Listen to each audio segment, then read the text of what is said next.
Hello friends, स्वागत है आप सबका अपनी YouTube channel nursing talks and tips with Mukta में। मैं मुक्ता आज आपको बताने वाली हूँ एक important topic that is therapeutic positioning of patients. यानी यहाँ हम बात करने वाले हैं पेशेंट्स की पोजीशनिंग के बारे में, कितने टाइप्स के पोजीशनिंग होते हैं एंड उनके यूज क्या होते हैं। तो फ्रेंड, ये वीडियो बहुत ही इम्पोर्टेंट है, इसलिए इसको शुरू से लेकर अंत तक जरूर देखिएगा। और अगर आप मेरे चैनल पर नए हैं तो मेरे चैनल को सब्सक्राइब करना ना भूलिए और साथ ही साथ नीचे बेल आइकन को भी प्रेस कर दीजिएगा ताकि मेरे वीडियोस के नोटिफिकेशन हमेशा सबसे पहले आपके पास पहुंचते रहे। तो आइए शुरू करते हैं हम आज का वीडियो। स्टूडेंट्स, आज हम बात करेंगे पेशेंट पोजीशनिंग के बारे में, क्योंकि ये फंडामेंटल ऑफ नर्सेस का इम्पॉर्टेंट टॉपिक है और आपको पता है कि नर्सेस का सबसे मोस्ट इम्पॉर्टेंट काम होता है changing the positions of patients every 2 hourly. यानी पेशेंट्स को एक अच्छा फिजिकल अलाइनमेंट देना ताकि उनकी रिकवरी जल्दी हो सके। ये नर्सेस का इम्पॉर्टेंट काम है। तो आइए चलिए देखते हैं हम अपना वीडियो और जानते हैं various type of therapeutic positions for the patients. Positioning जानने से पहले सबसे पहले हमें समझना पड़ेगा कि पोजीशनिंग की डेफिनेशन क्या है। तो बेसिकली पोजीशनिंग एक ऐसा मेथड है या एक ऐसा प्लान है जिसके थ्रू जो भी पेशेंट हमारे पास आता है उसके कंडीशन के अकॉर्डिंग हम प्रॉपर बॉडी अलाइनमेंट डिसाइड करते हैं ताकि उस बॉडी अलाइनमेंट को यूज़ करके पेशेंट जल्दी ही अपने कंडीशंस को रिकवर कर सके, जल्दी ही वो बॉडी अलाइनमेंट उनको थेराप्यूटिकली हेल्प कर सके पेशेंट को रिकवर करने के लिए। So that is positioning. अब बात करते हैं पर्पसेस के बारे में। तो बेसिकली जब हम बात करेंगे पर्पसेस, तो आपने देखा होगा कि पेशेंट को हम पोजीशनिंग क्यों देते हैं। तो मोस्ट इम्पॉर्टेंट चीज़ है पेशेंट को कंफर्टेबल फील कराने के लिए, क्योंकि हम पेशेंट को कोई भी पोजीशन में रखते हैं तो काफ़ी लंबे टाइम तक हम एक पोजीशन में पेशेंट को नहीं रख सकते, क्योंकि उससे क्या होता है प्रेशर सोर या डेक्यूबिटस अल्सर जिसे हम बोलते हैं उसके डेवलप होने के चांसेस हो जाते हैं। इसलिए पेशेंट को कंफर्टेबल फील कराने के लिए हर 2 आवरली और 3 आवरली हमें पेशेंट का पोजीशन चेंज करते रहना चाहिए। Then is to relieve the pressure on various parts. तो जिस तरह मैंने बताया कि पेशेंट जब भी कोई बॉडी अलाइनमेंट में एडजस्ट हो जाता है तो उसके सर्टेन पार्ट्स होते हैं जिस पे बहुत ज़्यादा प्रेशर पड़ता है। तो प्रेशर काफ़ी लंबे टाइम तक अगर पड़ता हो तो उससे प्रेशर शूज होने के चांसेस हैं। इसलिए तो प्रेशर को हटाने के लिए हमें पेशेंट के पोजीशंस को चेंज करना होता है और साथ ही साथ सर्कुलेशन को स्टिमुलेट करना। यानी अगर हम पोजीशन चेंज करते रहें बार बार तो पेशेंट के बॉडी का में जो ब्लड सर्कुलेशन है वो प्रॉपरली हो सके, प्रॉपर बॉडी अलाइनमेंट मिल सके पेशेंट को। और दूसरी चीज़ है, जब भी हमें पेशेंट को कोई भी नर्सिंग इंटरवेंशन या नर्सिंग केयर या कोई भी प्रोसीजर करना होता है तो अकॉर्डिंग टू द प्रोसीजर हम पेशेंट को डिफरेंट पोजीशंस देते हैं। लाइक जब भी हमें ओरल केयर करना होता है तो हम पेशेंट को खास करके सिटिंग पोजीशन और फाउलर पोजीशन देते हैं ताकि उससे हम इजीली पेशेंट को ओरल केयर प्रोवाइड कर सके। देन बात करते हैं एनेस्थेसिया के दौरान, तो पेशेंट को एनेस्थेसिया से रिकवर करने के लिए हम साइड लाइन पोजीशन देते हैं पेशेंट को। तो इसी तरह डिफरेंट नर्सिंग इंटरवेंशंस के लिए हम डिफरेंट पोजीशंस यूज़ करेंगे। साथ ही साथ सर्जिकल मेडिकल इंटरवेंशंस के लिए भी हम डिफरेंट पोजीशंस को यूज़ करते हैं। अगर पेशेंट को स्पेसिफिक कोई इमोबिलिटी की प्रॉब्लम है तो उसके कॉम्प्लिकेशंस को प्रिवेंट करने के लिए भी हम सर्टेन बॉडी अलाइनमेंट का यूज़ कर सकते हैं और नॉर्मल जो हमारी फिजियोलॉजिकल फंक्शंस हैं उसको भी प्रमोट करने के लिए हम पोजीशनिंग का यूटिलाइज कर सकते हैं। तो आई होप पर्पसेस आपको बहुत ही ईजी तरीके से याद रह गया होगा।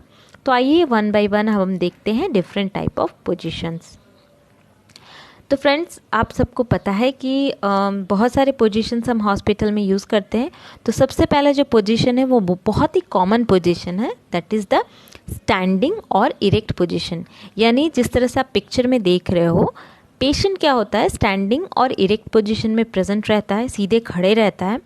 और इसका यूटिलाइज हम तब करते हैं जब हमें पेशेंट का बैलेंस देखना होता है, गेट देखना होता है, तब हम पेशेंट को स्टैंडिंग पोजीशन में रख सकते हैं। या फिजिकल एग्जामिनेशन के दौरान अगर हमें ऑर्थोपेडिक या न्यूरोलॉजिकल एग्जामिनेशन करना होता है तब हम पेशेंट को स्टैंडिंग पोजीशन में खड़े रख सकते हैं। नेक्स्ट पोजीशन की बात करें तो that is sitting position. Sitting position एक ऐसा पोजीशन है जब भी हम पेशेंट को कोई चेयर, टेबल या स्टूल पर बिठा देते हैं तो that is called as sitting position. और ज़्यादातर ये पोजीशन वाइटल साइंस चेक करने के लिए यूज़ किया जाता है या फिज़िकल एग्जामिनेशन के दौरान आपके head, neck, anterior and posterior thorax यानी चेस्ट और बैक को असेस करने के लिए भी, एग्जामिन करने के लिए भी यूटिलाइज किया जा सकता है। अब बात करते हैं सुपाइन पोजीशन की, जिसे हम डॉर्सल या हॉरिजेंटल रिकम्बेंट पोजीशन भी बोलते हैं। तो सुपाइन पोजीशन एक ऐसा पोजीशन है जिसमें पेशेंट क्या होता है, अपने बैक पे फ्लैटली लेटा होता है और साथ ही साथ उसकी जो एक्सट्रीमिटीज़ होती है, लाइक जो हैंड्स एंड लेग्स होते हैं, एक्सट्रीमिटीज़ एक्सटेंडेड होती है, हैंड्स जो है वो एक्सटेंडेड रहेंगी एंड लेग्स जो है वो एब्डक्टेड रहेंगी। इसकी यूज़ के बारे में बात करें तो सुपाइन पोजीशन बेसिकली पेशेंट को एक कंफर्टेबल पोजीशन प्रोवाइड करने के लिए दिया जाता है। साथ ही साथ सुपाइन पोजीशन में हम वाइटल साइंस पेशेंट के चेक कर सकते हैं। देन अगर सेम हमें फिज़िकल एग्जामिनेशन करना हो पेशेंट के थोरैक्स, एंटीरियर थोरैक्स का, क्योंकि ये सुपाइन पोजीशन में हम पोस्टीरियर थोरैक्स का नहीं कर सकते, सो हम एंटीरियर थोरैक्स, हार्ट और एब्डोमेन का अगर हमें एग्जामिनेशन करना है तो हम उसमें चेक कर सकते हैं। देन कोई भी एंटीरियर पोर्शन का सर्जरी हो, यानी हार्ट की सर्जरी हो सकती है, एब्डोमेन की सर्जरी हो सकती है, तो उस टाइम भी हम पेशेंट को सुपाइन पोजीशन प्रोवाइड करते हैं। और मेल कैथेटराइजेशन के दौरान भी हम पेशेंट को सुपाइन पोजीशन दे सकते हैं। तो मेल कैथेटराइजेशन जो है एक इम्पॉर्टेंट क्वेश्चन बनता है एम्स एग्ज़ाम्स में, इसलिए मैंने इसको हाईलाइट करके रखा है। सो आपको याद रखना है कि मेल कैथेटराइजेशन में ऑलवेज हम सुपाइन पोजीशन प्रोवाइड करेंगे पेशेंट को। अब बात करते हैं प्रोन पोजीशन की। तो प्रोन पोजीशन एक ऐसा पोजीशन है जिसमें आप जो पेशेंट होता है वो अपने एब्डोमेन के ऊपर फ्लैट लेटा हुआ होता है और उसका जो हेड होता है वो वन साइड टर्न्ड होता है, जिस तरह आप पिक्चर में देख रहे हैं। अब बात करते हैं इसके यूज़ की।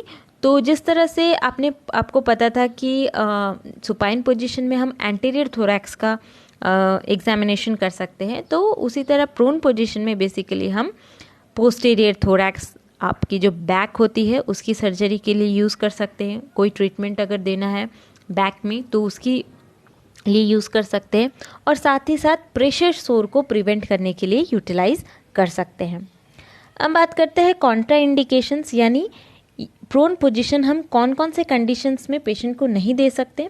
तो जब भी कोई पेशेंट आपको दिखता है जिसके पास रेस्पिरेटरी प्रॉब्लम है, यानी कोई आस्थमा का पेशेंट हो या COPD का पेशेंट हो और उसे बहुत ज़्यादा ब्रीदिंग डिफ़िकल्टी हो रही है, तो हम उस टाइम प्रोन पोजीशन नहीं दे सकते हैं पेशेंट को। साथ ही अगर स्पाइनल कॉर्ड में कोई इंजरी है तो हम पेशेंट को प्रोन पोजीशन नहीं दे सकते, और पेशेंट जिन्हें एब्डोमिनल सर्जरी की गई है उन पेशेंट्स में भी हम प्रोन पोजीशन नहीं दे सकते। अब बात करते हैं फाउलर्स पोजीशन की। तो फ्रेंड्स, आपको पता है कि फाउलर्स पोजीशन जो है ये बेसिकली एक पोजीशन है जिसमें पेशेंट सुपाइन ही होता है, मगर उसका जो हेड एंड होता है वो एलिवेटेड होता है, यानी टिपिकली ये 45 डिग्री से 60 डिग्री तक होता है, यानी आप 0 से लेकर 90 डिग्री काउंट करो तो इसके बीच में ही फाउलर्स पोजीशंस होते हैं। फाउलर्स पोजीशन भी बहुत टाइप के होते हैं, like high Fowler's position, semi Fowler position and low Fowler positions. तो हम देख लेते हैं फाउलर्स पोजीशन के बारे में। तो जिस तरह से आप पिक्चर में देख रहे हो, फाउलर्स पोजीशन एक पोजीशन है जब आपका पेशेंट की जो बेड होती है, हेड एंड जो होता है वो 45 से 60 डिग्री के बीच में अगर एलिवेट होता है तो उसको हम फाउलर्स पोजीशन बोलते हैं। सेमी फाउलर्स वो पोजीशन है जिसमें पेशेंट का जो हेड एंड होता है वो 30 डिग्री से 45 डिग्री तक रेज होता है, एलिवेटेड होता है, तो हम उसको सेमी फाउलर्स पोजीशन बोलते हैं। एंड हाई फाउलर्स पोजीशन वो पोजीशन है जिसमें पेशेंट का जो हेड एंड होता है वो फ्रॉम मोर देन 80 डिग्री होता है, यानी 90 डिग्री तक अगर एलिवेटेड है तो हम उसे हाई फाउलर्स पोजीशन बोल सकते हैं। अब बात करेंगे फाउलर्स पोजीशन के यूज़ के बारे में। तो बेसिकली फाउलर पोजीशन उन पेशेंट में दिया जाता है जिन्हें सांस लेने में बहुत ज़्यादा दिक्कत होती है, यानी उसको हम डिस्निया बोलते हैं, तो उस केस के पेशेंट्स को भी दिया जा सकता है।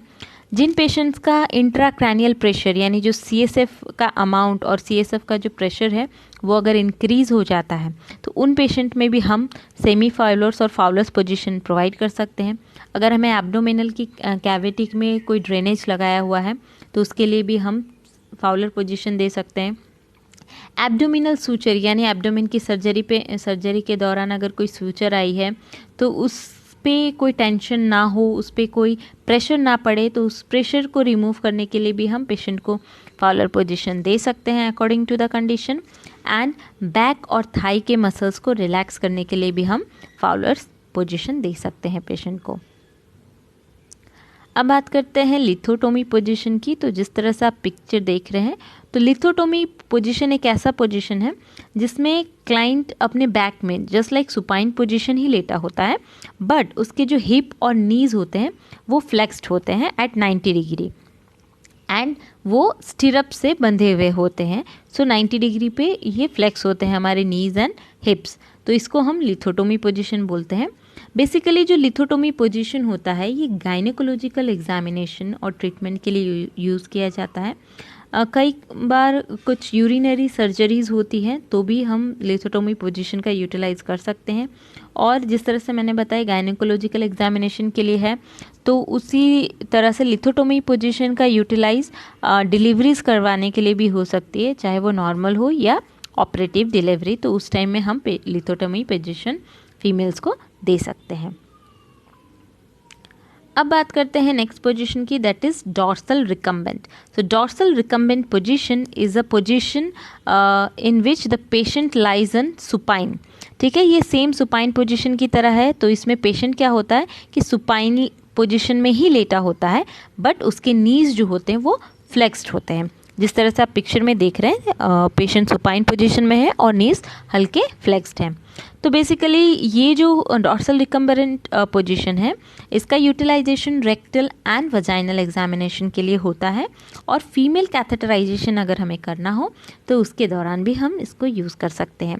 तो आपको याद रखना है, मेल कैथेटराइजेशन के लिए हम सुपाइन पोजीशन यूज़ करते हैं एंड फीमेल कैथेटराइजेशन के लिए हम डॉर्सल रिकम्बेंट पोजीशन यूज़ करते हैं। अब बात करते हैं ट्रेंडलबर्ग पोजीशन की।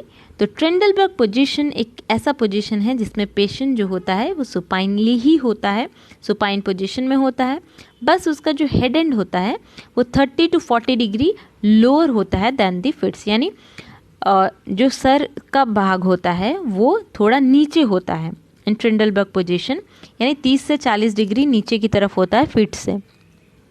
इसका यूटिलाइज कब करते हैं, कब इसको यूज़ किया जाता है, तो जब हमें पेल्विक का एग्जामिनेशन या सर्जरी करनी होती है तब हम ट्रेंडलबर्ग पोजीशन दे सकते हैं पेशेंट को। कभी भी पेशेंट को अगर शॉक या हाइपोटेंशन, बीपी अगर डिक्रीज़ हो जाती है, वैसे कंडीशन में भी हम पेशेंट को ट्रेंडलबर्ग पोजीशन दे सकते हैं। पोस्चरल ड्रेनेज करना हो तो हम पेशेंट को दे सकते हैं, एंड वेनस रिटर्न को प्रमोट करना हो तो भी हम पेशेंट को ट्रेंडलबर्ग पोजीशन दे सकते हैं। अब बात करते हैं कि किन किन कंडीशंस में हम पेशेंट को ट्रेंडलबर्ग पोजीशन नहीं दे सकते। तो कॉन्ट्राइंडिकेशन में आप सबसे पहले आएगा कि जब भी पेशेंट का इंट्राक्रैनियल प्रेशर ज़्यादा होता है तो हम पेशेंट को ट्रेंडलबर्ग पोजीशन नहीं देंगे, क्योंकि उससे प्रेशर जो है इंक्रीज़ होने के चांसेस बढ़ जाते हैं। खास करके हेड एंड स्पाइन की इंजरी होती है तब भी हम पेशेंट को ट्रेंडलबर्ग पोजीशन नहीं दे सकते। बात करते हैं रिवर्स ट्रेंडलबर्ग पोजीशन के बारे में। तो जिस तरह से नाम है इसका, तो ये ट्रेंडलबर्ग पोजीशन का बिल्कुल ही अपोजिट होता है।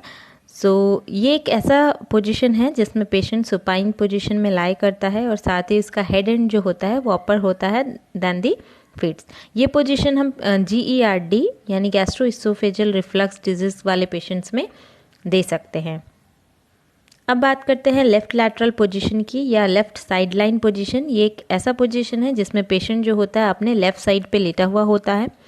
इसका यूज़ हम खास करके जब भी हम रेक्टल टेम्परेचर, सपोजिटरी या रेक्टल एग्जामिनेशन करना होता है तब हम दे सकते हैं, और स्पेशली जब हम पेशेंट को एनेमा भी देते हैं तो हम लेफ्ट साइड लाइन पोजीशन और लेफ्ट लैटरल पोजीशन का यूटिलाइज कर सकते हैं। बात करें नेक्स्ट पोजीशन की, तो वो है Sims left lateral prone position. So ये एक पोजीशन है जिसमें पेशेंट जो होता है बेसिकली प्रोन में होता है, प्रोन पोजीशन में होता है, पर उसका जो बॉडी है वो लेफ़्ट साइड में टर्न हुआ होता है, और लोअर लोब लेग जो होता है वो एक्सटेंडेड होता है एंड अपर लेग जो होता है वो फ्लेक्स्ड होता है एट 45 to 90 डिग्री। इसका यूटिलाइज हम रेक्टल एंड वजाइनल एग्जामिनेशन के दौरान कर सकते हैं और साथ ही पेशेंट को एनेमा देने के दौरान भी हम सिम्स पोजीशन को यूज़ कर सकते हैं। अब बात करते हैं कार्डियक और ऑर्थोपेनिक पोजीशन। ये एक ऐसा पोजीशन है जैसा आप पिक्चर में देख रहे हैं। तो ये पेशेंट को तब दिया जाता है जब पेशेंट को बहुत ही ज़्यादा डिफ़िकल्टी होती है ब्रीदिंग में और कार्डियक प्रॉब्लम्स अगर पेशेंट के हैं तो हम पेशेंट को क्या करते हैं, सिटिंग पोजीशन दे देते हैं बेड पे और साथ ही में एक कार्डियक टेबल पेशेंट को या बेड टेबल प्रोवाइड करते हैं जिसमें पेशेंट जो होता है सामने की तरफ झुककर बैठ सकता है, जिससे उसकी जो डिफ़िकल्टी है ब्रीदिंग की वो ठीक हो सके।